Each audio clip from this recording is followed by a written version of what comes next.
ವ್ಯಾಸಾಯ ಭವನಾಶಾಯ ಶೇಷಾಯ ಗುಣರಾಶಯೇ ಹೃದಯಾಯ ಶುದ್ಧವಿದ್ಯಾಯ ಮಧ್ವಾಯ ಚ ನಮೋ ನಮಃ. ತಪೋವಿದ್ಯಾ ವಿರಕ್ತ್ಯಾದಿ ಸದ್ಗುಣವು ಘಾಕರಾನಹಂ ವಾದಿರಾಜ ಗುರೂನ್ ವಂದೇ ಹಯಗ್ರೀವದಯಾಶ್ರಯಾನ್.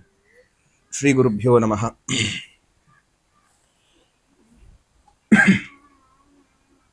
ನಮ್ಮಲ್ಲಿ ಕೆಲವರಿಗೆ ಒಂದೊಂದು ರೀತಿಯ ಸ್ವಭಾವ ಇರುತ್ತದೆ. ಒಬ್ಬರು ಇರ್ತಾರೆ, ಸಂಪಾದನೆ ಮಾಡಬೇಕು ಅಂತ ಹೇಳಿಯೇ ಹೆಚ್ಚು ಹೆಚ್ಚು ಆಸೆ ಪಡ್ತಾರೆ. ಸಂಪಾದನೆ ಮಾಡುವುದೇ ಅವರ ಸ್ವಭಾವ ಆಗಿರ್ತದೆ. ಇನ್ನೊಬ್ಬರಿಗೆ ಕೊಡುವ ಸ್ವಭಾವ ಅವರಲ್ಲಿ ಇರುವುದಿಲ್ಲ. ಮತ್ತೊಬ್ಬರು ಇರ್ತಾರೆ, ಸಂಪಾದನೆ ಮಾಡ್ತಾರೆ, ಸಂಪಾದನೆ ಮಾಡಿದನ್ನು ತಾವು ಮಾತ್ರ ಅನುಭವಿಸಬೇಕು ಅಂತ ಹೇಳಿ ಆಸೆ ಪಡುವವರು ಇನ್ನೊಂದಷ್ಟು ಮಂದಿ ಇರ್ತಾರೆ. ಅವರಿಗೂ ಕೊಡುವ ಬುದ್ಧಿ ಇರುವುದಿಲ್ಲ. ಮತ್ತೆ ಕೆಲವರು ಇರ್ತಾರೆ, ಸಂಪಾದನೆ ಮಾಡ್ತಾರೆ, ಸಂಪಾದನೆ ಮಾಡಿದನ್ನು ತಾನು ಉಣ್ಣುವುದಕ್ಕಿಂತ ಸಮಾಜಕ್ಕೆ ಹೆಚ್ಚು ಕೊಟ್ಟು ನಾನು ಖುಷಿ ಪಡಬೇಕು ಅಂತ ಹೇಳುವ ವ್ಯಕ್ತಿಗಳು ಬಹಳಷ್ಟು ಮಂದಿ ಇರ್ತಾರೆ. ಈ ಕೊಡುವ ಮನಸ್ಸು ಉಂಟು ನೋಡಿ, ಇದು ಬಹಳ ಉತ್ತಮವಾದ ಲಕ್ಷಣ ಒಬ್ಬ ಮನುಷ್ಯನದ್ದು.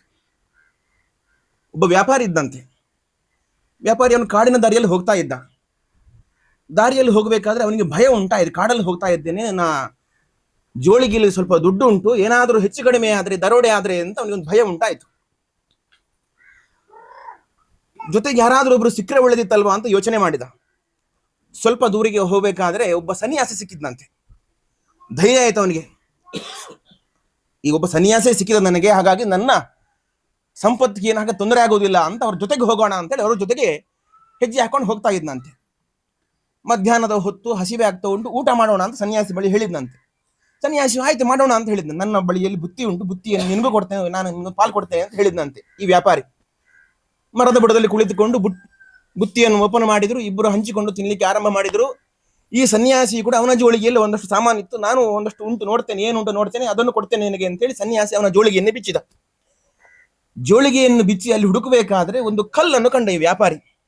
ಆ ಕಲ್ಲನ್ನು ಕೊಂಡು ಕೂಡ ಆಶ್ಚರ್ಯ ಆಯ್ತು. ಈ ಕಲ್ಲು ಈ ಸನ್ಯಾಸಿಯ ಜೋಳಿಗೆಗೆ ಹೇಗೆ ಬಂತು ಅಂತ ವ್ಯಾಪಾರಿಯ ತಲೆ ಅಲ್ಲಿಗೆ ಓಡಿತು. ಅವನು ನೇರವಾಗಿ ಸನ್ಯಾಸಿ ಬಳಿ ಕೇಳಿದ್ನಂತೆ, ಈ ಕಲ್ಲು ನಿಮ್ಗೆ ಹೇಗೆ ಬಂತು, ಈ ಕಲ್ಲು ನನಗೆ ಸಿಗಬಹುದಾ ಅಂತ ಕೇಳಿದ್ನಂತೆ. ಹೌದಾ, ಬೇಕಾ ನಿನಗೆ ತಗೋ ಅಂತ ಹೇಳಿ ಸನ್ಯಾಸಿ ಹಿಂದೆ ಮುಂದೆ ನೋಡಿ ತೆಗೆದು ಕೊಟ್ಟೆ ಬಿಟ್ಟಂತೆ. ಇವನಿಗೆ ಬಹಳ ಆಶ್ಚರ್ಯ ಆಯ್ತು. ಅದು ಅಂತಿಂತ ಕಲ್ಲಲ್ಲ, ಅದೊಂದು ವಜ್ರದ ಕಲ್ಲಾಗಿತ್ತು. ಇಷ್ಟು ದೊಡ್ಡ ವಜ್ರದ ಕಲ್ಲು ಈ ಸನ್ಯಾಸಿ ಬಳಿ ಹೇಗೆ ಬಂತು ಅಂತ ಹೇಳಿ ವ್ಯಾಪಾರಿಗೆ ಆಶ್ಚರ್ಯ ಆಯ್ತು. ಅಲ್ಲಿಂದ ಮುಗಿಸಿಕೊಂಡು ಮನೆಗೆ ಬಂದ ಈ ವ್ಯಾಪಾರಿ. ಮನೆಗೆ ಬಂದ ಮೇಲೆ ಅವನು ಆ ವಜ್ರದ ಕಲ್ಲನ್ನ ಹರಳನ್ನಾಗಿ ಮಾಡಿ ಕೋಟಿ ಕೋಟಿ ಸಂಪಾದನೆ ಮಾಡಿದ. ಇಷ್ಟು ಕೋಟಿ ಕೋಟಿ ಸಂಪಾದನೆ ಮಾಡಿದ್ರು ಕೂಡ ಅವನ ಮನಸ್ಸಲ್ಲಿ ಒಂದು ಕೊರಗಿತ್ತಂತೆ.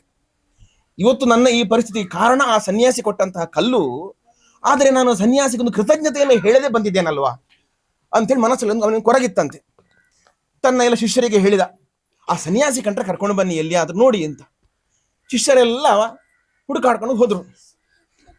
ಹುಡುಕಾಡ್ಕೊಂಡು ಹೋದಾಗ ಒಂದು ಕಾಡಲ್ಲಿ ಸನ್ಯಾಸಿಗಳು ಹೋಗ್ತಾ ಇರೋದನ್ನ ಕಂಡ್ರು. ಬಂದು ವ್ಯಾಪಾರಿಗೆ ಬಂದು ಹೇಳಿದ್ರ, ನೀವು ಹೇಳಿದ ಸನ್ಯಾಸಿ ಕಾಡಲ್ಲಿ ಹೋಗ್ತಾ ಇದ್ದಾರೆ ನೋಡಿ ಅಂತ. ಈ ವ್ಯಾಪಾರಿ ನೇರವಾಗಿ ಅವನ ಸನ್ಯಾಸಿ ಬಳಿಗೆ ಹೋದ. ಸ್ವಾಮಿ, ನನ್ನ ಪರಿಚಯ ಆಯ್ತು ನಿಮಗೆ, ಈ ಹಿಂದೆ ನಾನು ನಮ್ಮ ಕಾಡಲ್ಲಿ ಬಂದಾಗ ನಿಮ್ಮೊಟ್ಟಿಗೆ ನಾನು ಊಟ ಮಾಡಿದ್ದೆ ಅಂತ. ಸನ್ಯಾಸಿ ಹೇಳಿದ್ನಂತೆ, ನಾನು ಸಂಚಾರ ಮಾಡಬೇಕಾದ್ರೆ ಯಾರಿಗಾದ್ರೂ ಜೊತೆಗೆ ಇದ್ದೇ ಇರ್ತಾರೆ, ಮತ್ತು ಅವರೊಟ್ಟಿಗೆ ನಾನು ಊಟನೂ ಮಾಡಿರುತ್ತೇನೆ, ಗೊತ್ತಿಲ್ಲ ಇರ್ಬೋದೇನೋ ಅಂತ ಹೇಳಿ ಸನ್ಯಾಸಿ ಹೇಳಿದ್ರಂತೆ. ಅಲ್ಲ, ಅಷ್ಟು ಮಾತ್ರವಲ್ಲ, ನೀವು ನನಗೊಂದು ಕಲ್ಲು ಕೊಟ್ಟಿದ್ರಿ, ಅದೊಂದು ಬಹಳ ಅಮೂಲ್ಯವಾದ ಕಲ್ಲು, ಅದು ಅಂತಿಂತ ಕಲ್ಲಲ್ಲ, ಅದೊಂದು ವಜ್ರದ ಕಲ್ಲಾಗಿತ್ತು ಅಂತ ಕೂಡ ವ್ಯಾಪಾರಿ ಹೇಳಿದ್ನಂತೆ. ಹೌದಾ, ನಾನು ಕಲ್ಲು ಕೊಟ್ಟಿದ್ನ? ಹೌದಾ, ಸರಿ, ಹಾಗಾದ್ರೆ ಇನ್ನೊಂದು ಕಲ್ಲು ಉಂಟಾ ನೋಡ್ತೇನೆ ಅಂತೇಳಿ ಜೋಳಿಗೆ ಕೈ ಹಾಕಿದ್ರಂತೆ. ಅದಕ್ಕೆ ಆವಾಗ ಆ ವ್ಯಾಪಾರಿ ನಮಸ್ಕಾರ ಮಾಡಿಬಿಟ್ಟಂತೆ. ಸ್ವಾಮಿ, ನಂಗೆ ಇನ್ನೊಂದು ಕಲ್ಲು ಕೊಡಬೇಡಿ, ಹೇಳಿದಾಕ್ಷಣ ಕೊಡುವ ಮನಸ್ಸು ಬಂತು ನೋಡಿ, ಅಂತಹ ಮನಸ್ಸಿದ್ರೆ ನನಗೆ ಕೊಡಿ ಅಂತ ಹೇಳಿದ್ನಂತೆ. ನೋಡಿ, ಎಲ್ಲವನ್ನು ಪಡೆಯಬೇಕು ಹೇಳುವುದು ಮನುಷ್ಯನ ಸಹಜ ಸ್ವಭಾವ. ಆದರೆ ಇದನ್ನು ಮೀರಿ ಇನ್ನೊಬ್ಬರಿಗೆ ಕೊಡಬೇಕು ಹೇಳುವ ಮನಸ್ಸುಂಟು ನೋಡಿ, ಇದು ಮನುಷ್ಯನ ಅತ್ಯಂತ ದೊಡ್ಡ ಸ್ವಭಾವ, ಅತ್ಯಂತ ಉತ್ತಮವಾದ ಲಕ್ಷಣ. ಈ ಸ್ವಭಾವವನ್ನು ನಾವು ಬೆಳೆಸ್ಕೊಳ್ಬೇಕು. ನಮ್ಮ ಮಧುಸೂದನ ಪುತ್ರಾಯರು ಒಂದರ್ಥದಲ್ಲಿ ಹಾಗೆ ಅವರಿಗೆ ಕೊಡುವ ಮನಸ್ಸು ಬಹಳ ದೊಡ್ಡದು. ನನಗೆ ಅನಿಸಿದ ಮಟ್ಟಿಗೆ ಅವರ ಇಷ್ಟು ವರ್ಷದ ಜೀವನದಲ್ಲಿ ಅವರು ಕೊಟ್ಟದ್ದು ಗೊತ್ತಾಗಿದ್ದಂದ್ರೆ ಇದೊಂದು ಮಾತ್ರ ಅಂತ ಅನಿಸಿದೆ. ಅವರು ಗುಟ್ಟಲ್ಲಿ ಕೊಟ್ಟದ್ದು ಬಹಳ ಉಂಟು. ಪ್ರತಿ ಬಾರಿ ಕೊಡಬೇಕಾದ್ರೂ ಕೂಡ ಯಾರಿಗೂ ಹೇಳುವುದು ಬೇಡ, ಗೊತ್ತಾಗೋದು ಬೇಡ ಅಂತ ರಹಸ್ಯವಾಗಿ ಎಷ್ಟೋ ಮಂದಿ ಕೊಟ್ಟಿದ್ದಾರೆ. ಎಲ್ಲಿಯವರೆಗೆ ಹೇಳಿದರೆ ತಗೊಂಡವನಿಗೂ ಇದು ಯಾರಿಂದ ಬಂತು ಅನ್ನೋದು ಗೊತ್ತಿಲ್ಲ ಅಂಥದ್ದು ಸುಮಾರು ಮಾಡಿದ್ದಾರೆ. ಈ ಹಿಂದೆ ಕೋವಿಡ್ ಸಮಯದಲ್ಲಿ ಯಾರು ಅಶಕ್ತರಿದ್ದಾರೆ ಹೇಳಿ ಸ್ವಾಮಿ ಅಂತ ನನ್ನ ಹತ್ರ ಬಂದು ಇಬ್ಬರ ಅಕೌಂಟ್ ನಂಬರ್ ತಗೊಂಡು ತಿಂಗಳು ಅವರಿಗೆ ಕಷ್ಟ ಇದೆ ಅಂತೇಳಿ ಹಾಕಿದ್ದು ಉಂಟವರು. ತಗೊಂಡ ವ್ಯಕ್ತಿಗೂ ಇದು ಯಾರು ಕೊಟ್ಟದಂತ ಗೊತ್ತಾಗಬಾರ್ದು ಅಂತ ಹೇಳಿ ಕೊಟ್ಟಿದ್ದಾರೆ ಅವರು. ಅಂತಹ ಮನಸ್ಸವರು ಅಂದ್ರೆ ಇನ್ನೊಬ್ಬರಿಗೆ ಕೊಡಬೇಕು ಹೇಳುವಂತಹ ಆ ಸ್ವಭಾವ ಬಹಳ. ಅದು ಅವರ ಮನೆಯಲ್ಲಿ ಸಹಜವಾಗಿ ಎಲ್ರಿಗೂ ಬಂದಿದೆ. ಅವರ ಮನೆಗೆ ಹೋದ್ರೆ ಒಳ್ಳೆಯ ಆತಿಥ್ಯ, ಬಂದವರಿಗೆಲ್ಲ ಹೊಟ್ಟೆ ತುಂಬ ತಿನಿಸಿ ಗಳಿಸಬೇಕು, ಯಾರೇ ಬರಲಿ ಹೊಟ್ಟೆ ತುಂಬ ತಿನಿಸಿ ಗಳಿಸಬೇಕು. ಅವರ ಮನೆಯಲ್ಲಿ ಆ ತಿಂಡಿಗಳ ಪೊಟ್ಟಣ ಅದ್ರದ್ದು ರೆಡಿ ಇರ್ತದೆ. ಅದು ಎಲ್ಲ ನಮ್ಮ ಕಲಾರಂಗದವರಿಗೆ ಗೊತ್ತಿದೆ. ಅಂದ್ರೆ ಅಷ್ಟು ಆತಿಥ್ಯ. ತಮ್ಮ ಬಳಿಗೆ ಬಂದವರನ್ನ ಯಾರನ್ನೂ ಕೂಡ ನಾವು ಹಾಗೆ ಕಳಿಸಬಾರ್ದು, ಖುಷಿ ಪಡಿಸಿ ಕಳಿಸಬೇಕು ಅಂತ. ಅದು ಯಾರೇ ಬರಲಿ. ಕಷ್ಟ ಅಂತ ಹೇಳಿ ಮಧುಸೂದನ ಪತ್ರ ಸ್ವಲ್ಪ ಅವರಿಗೆ ಈ ಅಂತಃಕರಣದಲ್ಲಿ ತುಂಬಾ ಪ್ರೀತಿ, ತುಂಬಾ ವಾತ್ಸಲ್ಯ. ಅವರು ಸ್ವಲ್ಪ ಹಾಸ್ಯ ಪ್ರವೃತ್ತಿಯವರು, ಇವರು ಸ್ವಲ್ಪ ಕರುಣಾಸ ಪ್ರವೃತ್ತಿಯವರು. ಅವರ ಮನೆ ನವರಸ ಉಂಟು. ಹಾಗಾಗಿ ಅವರಿಗೆ ಇಂಥ ಕಷ್ಟ ಅಂತ ಕಂಡುಕೊಳ್ಳೆ ಮನಸ್ಸು ಮಿಡಿಯುವುದು ಬಹಳ ಅವರಿಗೆ. ಹಾಗಾಗಿ ಇಂತಹ ಅನೇಕ ಕಾರ್ಯಗಳನ್ನು ಅವರು ಮಾಡಿದ್ದಾರೆ. ಅದು ಯಾರಿಗೂ ಗೊತ್ತಾಗಲಿಲ್ಲ. ಇವತ್ತು ಯಕ್ಷಗಾನ ಕಲಾರಂಗದವರು ಮಾಡ್ತಾ ಇರೋದ್ರಿಂದ ಇದು ಎಲ್ರಿಗೂ ಗೊತ್ತಾಗ್ತುಂಟು. ಬಹುಶಃ ಇದು ಇವರು ಒಬ್ಬರೇ ಮಾಡ್ತಾ ಇದ್ರೆ ಇದು ಹಾಗೆ ಗುಟ್ಟಲೇ ಹೋಗ್ತಾ ಇತ್ತೇನೋ ಬಹುಶಃ. ಒಂದು ಯಕ್ಷಗಾನ ಕಲಾರಂಗದವ್ರದ್ದು ಹಾಗೆ ಒಬ್ಬರಿಗೆ ಕೊಡುವ ಮನಸ್ಸು, ಇನ್ನೊಬ್ರಿಗೆ ಕೊಡಿಸುವ ಮನಸ್ಸು. ನೋಡಿ, ಇದು ಬಹಳ ಮುಖ್ಯ. ಕೊಡಿಸುವ ಮನಸ್ಸು ಬಹಳ ಮುಖ್ಯ.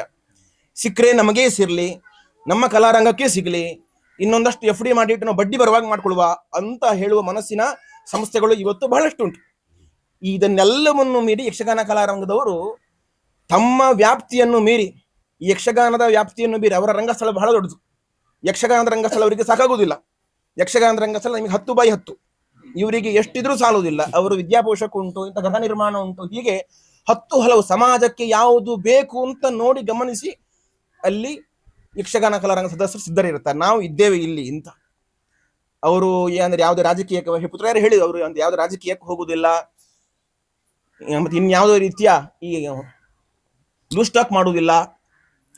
ಸಭ್ಯವಾದ ಸಂಸ್ಥೆ ಅಂತ ಅನಿಸಿಕೊಳ್ಳಿ. ಕಾರಣ ಏನು ಹೇಳಿದ್ರೆ, ಈ ಸಂಸ್ಥೆಯ ಪ್ರತಿಯೊಬ್ಬ ಸದಸ್ಯರು ಕೂಡ ಬಹಳ ಸಭ್ಯರು, ಸಭ್ಯಸ್ಥರಿರುವಂತಹ ಏಕೈಕ ಉಡುಪಿಯ ಸಂಸ್ಥೆ ಅಂತಂದ್ರೆ ಅದು ಯಕ್ಷಗಾನ ಕಲಾರಂಗ ಅಂತ ನಾವು ಹೆಮ್ಮೆಯಿಂದ ಹೇಳ್ಬೋದು.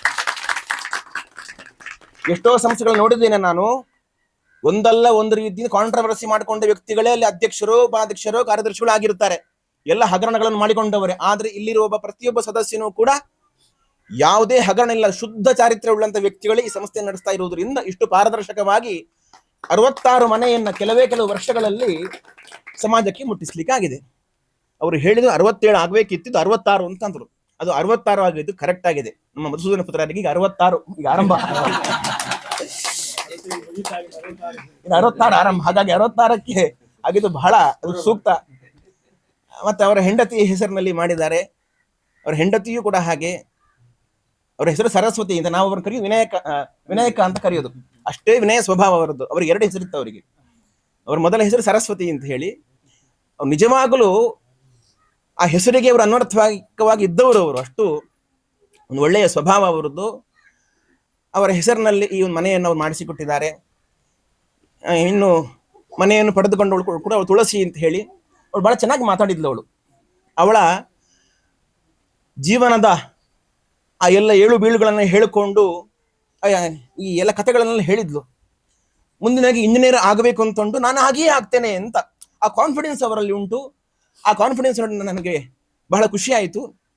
ನಮ್ಮದೊಂದು ಇಂಜಿನಿಯರಿಂಗ್ ಕಾಲೇಜ್ ಇದೆ, ನಿನಗೆ ಓದಬೇಕು ಅಂದ್ರೆ ನಮ್ಮ ಕಾಲೇಜಿಗೆ ಬಾ, ನಿನ್ನ ಎಲ್ಲ ಆ ವಿದ್ಯಾಭ್ಯಾಸದ ವ್ಯವಸ್ಥೆಯನ್ನು ಮಾಡಿಸಿಕೊಡ್ತೇನೆ. ನೀನು ಚೆನ್ನಾಗಿ ಓದಬೇಕು, ಸಮಾಜಕ್ಕೆ ಒಬ್ಬ ಒಳ್ಳೆಯ ವ್ಯಕ್ತಿಯಾಗಿ ಗುರುತಿಸಿಕೊಳ್ಬೇಕು, ಸಮಾಜಕ್ಕೆ ನೀನು ಉಪಕಾರ ಮಾಡುವಂತಹ ವ್ಯಕ್ತಿತ್ವ ನೀನು ಬೆಳೆಸಿಕೊಳ್ಬೇಕು. ಅದು ಬೆಳೆಸಿಕೊಳ್ತೀಯ ಹೇಳುವ ವಿಶ್ವಾಸ ನನಗುಂಟು. ಅದನ್ನು ಯಕ್ಷಗಾನ ಕಲಾರಂಗ ಮಾಡಿಸ್ತದೆ ನಿನ್ನ ಹತ್ರ. ಹಾಗಾಗಿ ಮನೆಯನ್ನು ಮಾಡಿಸಿಕೊಟ್ಟಂತಹ ನಮ್ಮ ಯಕ್ಷಗಾನ ಕಲಾರಂಗದವರಿಗೆ, ಮಾಡಿದಂತಹ ಮಧುಸೂದನ ಪುತ್ರರಿಗೆ ಹಾಗೂ ಎಲ್ಲ ಕುಟುಂಬಸ್ಥರಿಗೆ, ಮನೆಯನ್ನು ತೆಗೆದುಕೊಂಡಂತಹ ಆ ಒಂದು ತುಳಸಿಯ ಎಲ್ಲ ಕುಟುಂಬಗಳಿಗೂ ಕೂಡ ಉಡುಪಿಯ ಕೃಷ್ಣಮುಖಿಯ ಪುರಾಣ ದೇವರು ವಿಶೇಷವಾಗಿ ಅನುಗ್ರಹಿಸಲಿ ಅಂತೇಳಿ ನಾವು ದೇವರನ್ನು ವಿಶೇಷವಾಗಿ ಪ್ರಾರ್ಥಿಸ್ತೇವೆ.